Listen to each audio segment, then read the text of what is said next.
Hello, I'm a Vietnam veteran, Dr. Mike Copper. I spent 33 months in the Vietnam War from August 1967 to April 1970. I'm retired from the United States Army. Today I'd like to share with you the stories of 11 American general officers who made the ultimate sacrifice during the Vietnam War. Between 1967 and 1972, these high-ranking military leaders fell in service to their country in Southeast Asia. What makes their stories particularly significant is that they represent the most senior American commanders to lose their lives during this conflict. Each of these generals had a distinguished career and unique circumstances surrounding their deaths. Some fell to enemy fire, while others perished in aircraft accidents during combat operations. All were experienced military leaders who had dedicated decades to serving their country. In the slides that follow, we'll examine each general's story individually. As we explore their individual stories, I invite you to reflect on their service, their sacrifice, and the lasting impact they've had on American military history. Let's begin with our first general. Major General Keith L. Ware was a remarkable and highly decorated U.S. Army officer who began his career as a draftee and rose to become a two-star general. He is distinguished for being the only Medal of Honor recipient from World War II to be killed in action in the Vietnam War. Ware was drafted into the Army in 1941 and commissioned as an officer the following year. During World War II in Europe, he established a reputation for incredible bravery. On December 26, 1944, near Sigolsheim, France, then Lieutenant Colonel Ware found one of his assault companies pinned down by heavy German fire.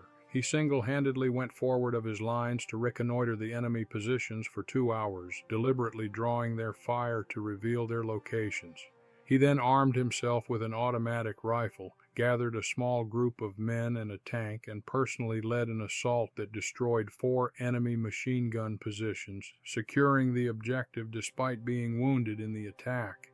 For these actions, he was awarded the Medal of Honor. Unlike most draftees, Ware remained in the Army after the war, pursuing a distinguished career that included teaching at West Point and serving as the Army's Chief of Information. At his own request, he was assigned to Vietnam in 1968, eventually taking command of the 1st Infantry Division, the Big Red One.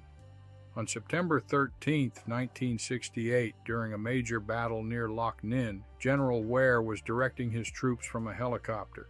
Known for his hands-on leadership, he ordered his pilot to fly at a low altitude to better coordinate the fight, fully aware of the heavy anti-aircraft fire in the area.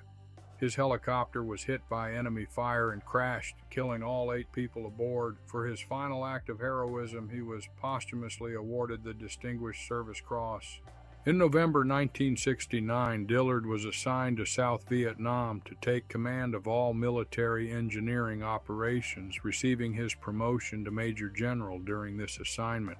His command was responsible for a vast range of construction and combat support projects critical to the war effort. On May 12, 1970, the 50-year-old general was on a reconnaissance mission in a UH-1 Huey helicopter. While flying low to inspect a highway about 10 miles southwest of Pleiku in the Central Highlands, the aircraft was struck by enemy fire and crashed.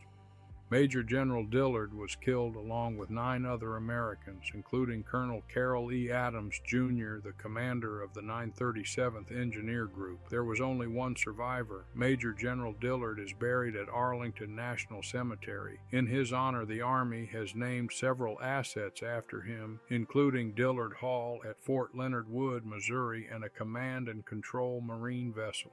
Brigadier General William R. Bond was a soldier's soldier, a leader defined by his courage to lead from the front. His military career began as an enlisted man in 1940 before he was commissioned as an officer. During World War II, he fought in the brutal European campaigns, was captured by German forces at Anzio, and later escaped from a prisoner of war camp in Poland. In Vietnam, he commanded the 199th Light Infantry Brigade. He was not a general who directed battles from a distance. He was known for being on the ground with his troops. On April 1, 1970, after one of his patrols made contact with the enemy, he landed his command helicopter to personally lead the fight. Shortly after stepping onto the battlefield, he was killed by a single bullet from an enemy sniper, becoming the first American general to die from enemy ground fire in the war. His sacrifice remains a powerful testament to his belief in leading by example. Brigadier General Richard Tallman was a battle-hardened veteran of 3 wars and the last American general to be killed in the Vietnam War. His career was defined by service across America's major 20th century conflicts, beginning as a draftee in World War II, where he fought as a machine gunner in the Battle of the Bulge. His leadership potential was recognized with a field commission, and he later graduated from the U.S. Military Academy at West Point. After serving in the Korean War, Tallman undertook multiple tours in Vietnam, rising to become a key advisor to South Vietnamese forces. By 1972, during the final phases of American involvement, he was the deputy commander of the 3rd Regional Assistance Command, overseeing U.S. advisors in a critical area.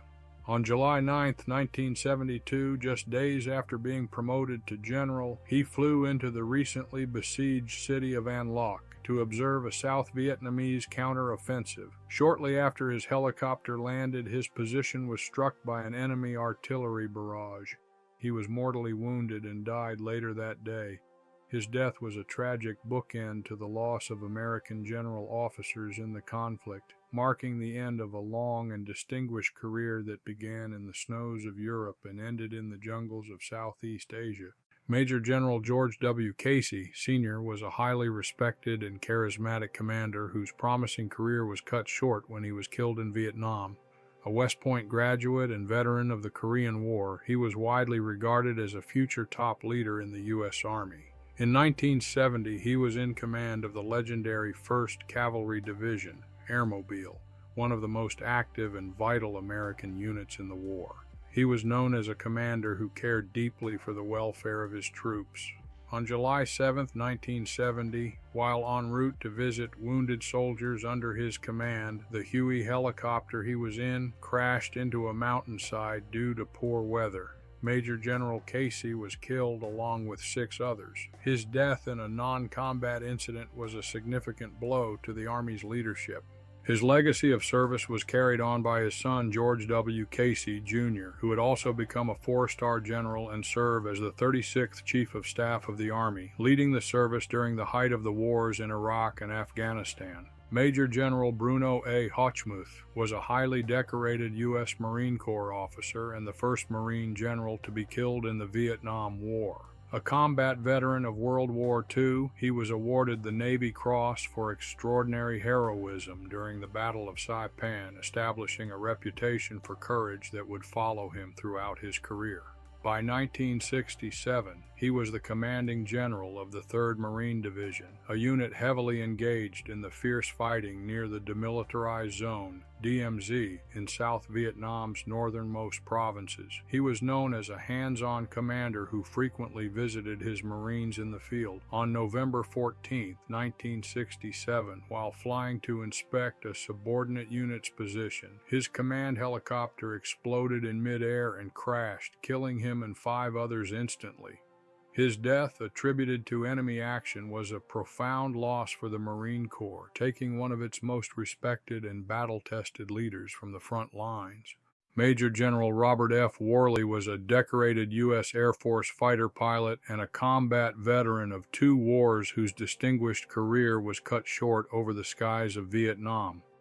His military service began in 1940, and during World War II, he proved his mettle as a fighter pilot, flying 120 combat missions. On his very first mission in North Africa, he was shot down behind enemy lines but skillfully evaded capture and returned to his unit. A command-rated pilot, Worley rose through the ranks to hold several key leadership positions. In 1966, he was appointed Vice Commander of the 7th Air Force, placing him in a senior leadership role for all air operations during the Vietnam War.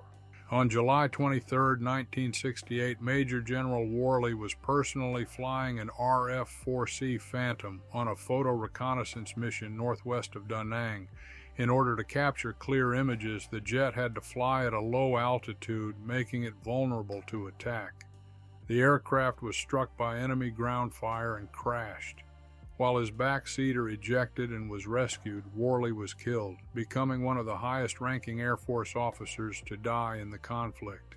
His legacy of service was carried on by his son, Robert M. Worley II, who also retired from the Air Force as a Major General. Rear Admiral Rembrandt C. Robinson was a brilliant and rapidly rising officer, a veteran of 3 wars, and the only Navy flag officer to be killed during the Vietnam War. His distinguished career began during World War II, where he was commissioned as an ensign and saw extensive combat in the Pacific, including the invasion of Okinawa. He went on to serve with distinction in the Korean War, earning a Bronze Star for meritorious service aboard the destroyer USS English. Robinson was known for his sharp intellect and leadership, which led to him being selected for early promotion to Rear Admiral at the age of 44. One of the youngest to achieve that rank in modern Navy history. His high-level assignments included serving as the personal liaison between the chairman of the Joint Chiefs of Staff